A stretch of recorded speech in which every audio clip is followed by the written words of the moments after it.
Yo, what is up guys? I'm here hitting you up with a new video. Today comes the long-awaited update guide for Guild Boss Auto Battle. In case you're new to this channel, you're watching for the first time, feel free to subscribe. I'm basically uploading every single day. And while I'm talking right now, you see the actual footage in the background because actually I don't want to cut any footage right now for this auto run. Because there might be people like, oh yeah, there was a cut in the background. Yeah, maybe you played manually or something like that. No, that's not the case actually. So while actually doing this video, to be honest guys, we have a lot of content out there when it comes to solo leveling Arise. And we also saw a lot of videos, especially for Guild Boss. Mouse does a very good job, right? Seeing you have these high numbers where you can reach like 9 billion, 8 billion, 10 billion scores in Guild Boss. But you know what, I thought there's also another thing that would be pretty interesting to see, and also for all the lazy people out there, especially all the lazy people out there and the people who are playing on mobile where it's just very tough, right? Or you do not have the team set up, or you do not have the advancements to try as hard, or you don't want to try as hard because there's the next thing when it comes to SLA, especially with the Guild Boss or the guild content right now. There is no real incentive to push above Rage 8, right? And there's no real incentive. So for what reason do you even want to push for that, except for just trying to push for yourself? But if you look at the longevity of the game, you look like we're now in the 6 months, then you go another 6 months, then we are 1 year, 1.5 years, 2 years. Do you really want to do it every single time with no reward whatsoever? Probably not, right? So you just wanna auto it. You just wanna get the highest rage count possible on auto. So you just wanna make sure that you are getting your rewards, right? And then move on with a different type of content which Netmarble designs for us to look forward to, which we want to grind. Now we got Simulation Gate. I gotta say, from my personal experience, maybe you watched the video from yesterday, I will link it as well. Simulation Gate 15, cleared that one. It's actually pretty fun. I know that mode is, at least for the first clearance, not dependent on what your current CP is, more like what kind of buffs you get. But you know what, it's a different spin to what solo leveling Arise offers right now to the game. So even though some people might think, oh, it's kind of boring, I still think it's fairly enjoyable.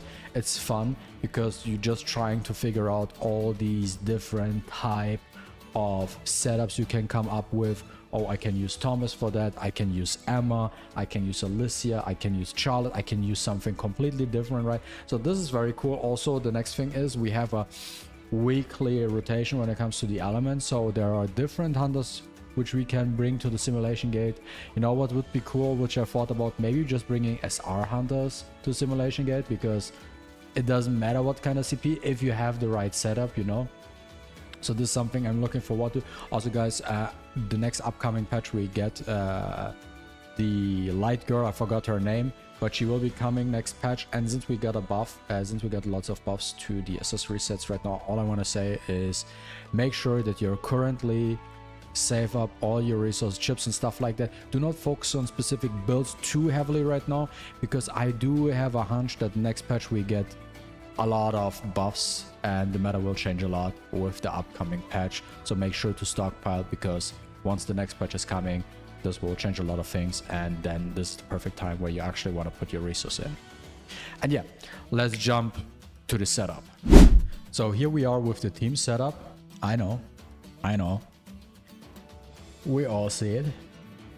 Bike made an appearance in Guild Battle. Yes, he's actually decent for Guild Battle just because of the buff he got. Long story short, he basically got the buff that with his White Flames, once he gets the full stacks going, he lands a permanent, unique 5% defense decrease on the Guild Boss, which is a unique debuff. Plus, to top it off, is the fact that it lasts for the entire battle. So you have consistent 5% defense decrease. It's more reliable than, for example, an Anna, which you have an unreliable 10% defense decrease. So that's why I added him to the lineup. And also, before we go into the builds, quick team A, a little bit standard with Fisher, I tested a lot with Island stuff like that, worked also, but I got like the best results with this type of setup. So Fisher, Go, and Thomas for team 1. Team 2 is Han, MaTeIRiA, and the new addition with Bike. And team 3 is Bora, Cha,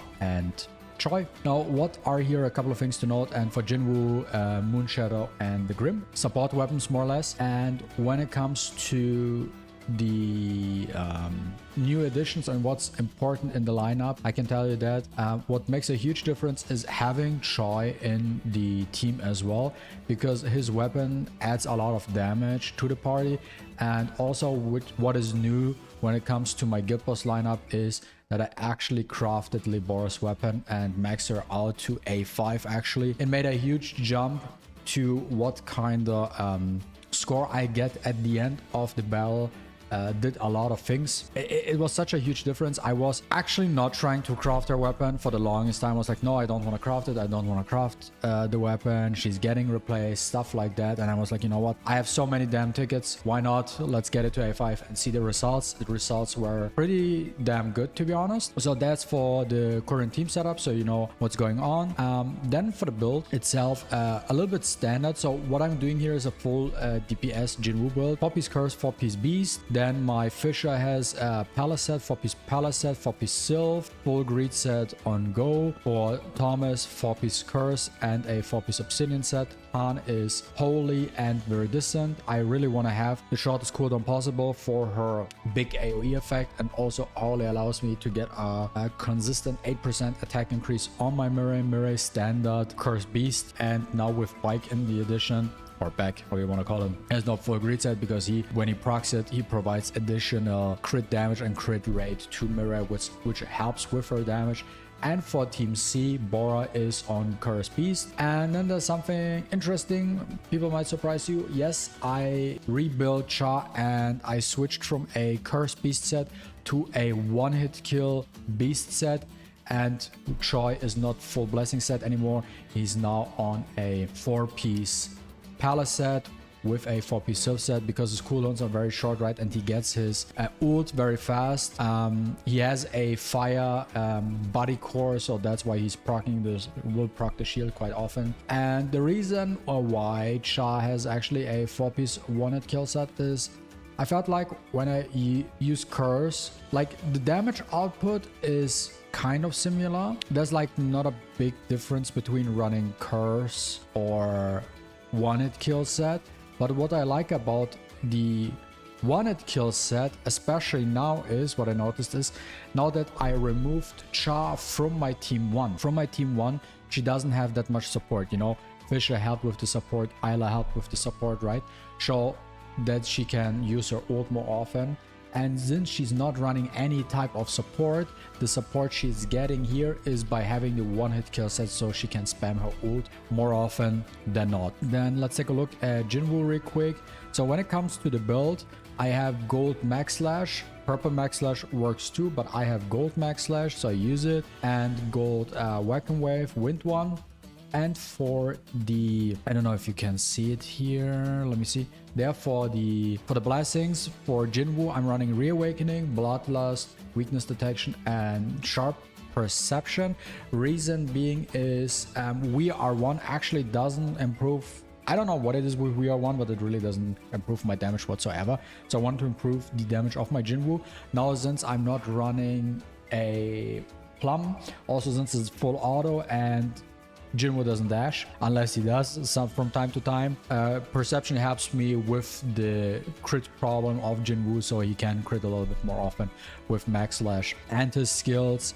And for the QDE, I'm running the Wind Collapse one because that does some decent damage. And for the Death one, I'm running Extinction, which lands a 20% attack decrease on the boss. And last but not least, the core. So Jinwoo has an ice core 1. Let's take a look at them real quick. So he has crit damage here, then I have damage increase, and this is something new which I gave him. I gave him MP consumption reduction on one slot. So the thing is with Jinwoo is when you play manually, you don't really have that much of a mana issue necessarily with him, but when you auto, and a lot of people might auto as well, right, you will notice how much of a problem mana is with him if you cannot control him and you can't spam basic attacks. So that's why MP con helps. Then when it comes to all the other hunters, there's nothing specific to point out as much. My Thomas has damage increase, crit damage, and I think another 2 times crit damage, so he has 2 times crit damage. It's probably just because I have to do so. I could have given him another damage increase piece, so Go has one. A couple of things which are noteworthy here are 2 things. So first of all, my MaTeIRiA. So MaTeIRiA has MP con on one piece and additional MP on another one and crit damage. So I have MP consumption reduction, additional mana, and I have a crit damage piece. The reason why is I really want to have her as much mana as possible, while also with making sure with the MP consumption I have from the gems and with 1 core to make sure that she's not dropping below her I think it was 60% or 50%, whatever it might be, not dropping too fast, so she has high consistent damage. Han also helps out with that, but really want to make sure that she has high consistent damage. That's why I have that one. And now for the last team setup, this is like whatever, full fire, because I want them to have shields, because there's like no healing going on for their side, right? But the one thing which is noteworthy to put out is, so for my char is I have a maxed out MP con on actually all 3 slots. I completely stacked my char with MP consumption. I really don't think that additional crit damage or damage increase does anything for me when it comes to damage, but what really does make a big difference since she does not get any support whatsoever and she spams her dancer skill a lot. I just completely stacked her with mana consumption reduction because I want to make sure that that her mana lasts for the entire battle. And with the setup I'm running, it's easy for her to have her mana up the entire battle. She's actually not, especially with the help of Han, she's not running out of the battle. I did some tests with her with my triple setup. She ran out of mana around the 30-second mark, like when there were only like 30 seconds left. But now, but plus Han having in the rotation as well, she's just not running out of mana. So I have never a mana issue problem with her, because it doesn't matter, like the extra damage increase, the extra crit damage whatsoever, which are negligible slight increases, do not matter in the grand scheme of things when you run out of when you run out of mana, right? When you run out of mana, you cannot use your skills. You're missing out maybe on a dancer buff for the ult. So I wanted to make sure she's not running out of that, and that's what I opt for, and it worked out pretty fine.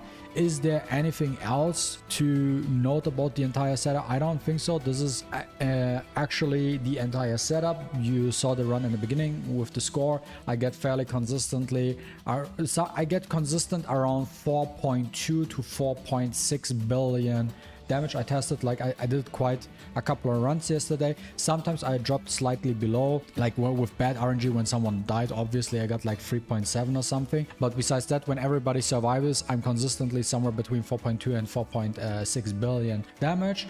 And why I also wanted to share this build now with you guys is the next thing, because you know, you look at my build, you see the advancement. I have like A10s on Thomas, A10 char, stuff like that, A10 MaTeIRiA, because also I think a lot of people should have these type of units A10 by now, because you should focus on these. But the interesting part is, especially for mobile players who do not have the highest advancement, me having such a high score with like 4.2 to like 4.5 billion in score, it makes it easier for you currently in the meta game right now to get with this build, if you do this build, to get at least Rage 8, even though you have weaker advancements, right? Because for Rage 8, what do you need? 2.3? Like with this build, you can easily reach that. You will easily reach Rage 8 if you don't have these advancements with that build. And yeah, that's about it. If you enjoyed watching this video, don't forget to leave a like and a comment down below. I really appreciate it. And see you with the next one. Deuces.